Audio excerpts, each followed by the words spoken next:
संतोष भाऊनी मला या अशा पवित्र सणाच्या या अशा सोहळ्यानिमित्त या ठिकाणी आमंत्रित केलं। तुम्ही आम्ही सर्वजण हिंदू आहोत। हिंदूचे सण 365 दिवस चालतात। दिवाळी आहे, दसरा आहे, होळी आहे, अनेक सण आम्ही साजरे करत असतो। मात्र मला गर्व वाटतो, अभिमान वाटतो माझ्या संतोष भाऊचा की संतोष भाऊनी महाराष्ट्रामध्ये एक नवीन सण साजरा केलाय। संतोष भाऊ संबंध महाराष्ट्र राज्यामध्ये संबंध हिंदू 365 दिवस वेगवेगळे सण साजरे करतात। मात्र मी आज मुख्यमंत्री साहेबांना विनंती करणार आहे की आणखी एक नवीन सणाची त्याच्यामध्ये भर घातली पाहिजे संबंध महाराष्ट्र राज्यामध्ये। ती म्हणजे कावड यात्रा।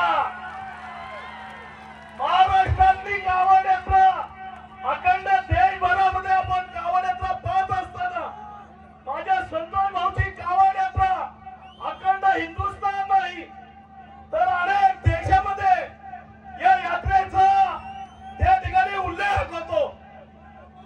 संतोष भाऊ आज खरं तर आम्हाला हिंदू असण्याचा अभिमान वाटतो। अनेक वर्ष या ठिकाणी ज्या पद्धतीने या ठिकाणच्या पूर्वीच्या सरकारने हिंदूच्या अनेक सणावरती बंदी आणली होती। 13 पर्यंत अशी परिस्थिती होती की खरंच हा हिंदूंचा हिंदुस्थान आहे का, अशा पद्धतीने सातत्याने या ठिकाणी हिंदूंच्या सणावरती अनेक प्रकारच्या बंद्या होत्या। मात्र निश्चित या युतीच्या सरकारने हिंदूंच्या सणावरील अनेक बंद्या उठवल्या आणि आता हिंदू बाहेर पडायला लागलेला आहे। ही कावड यात्रा पिढ्यानपिढ्या या महाराष्ट्र राज्यामध्ये प्रचंड प्रमाणामध्ये भविष्यात झाली पाहिजे। संतोष भाऊ आजचा दिवस जागतिक हत्ती दिन आहे करण साहेब। आजचा दिवस जागतिक युवा दिन आहे संतोष भाऊ।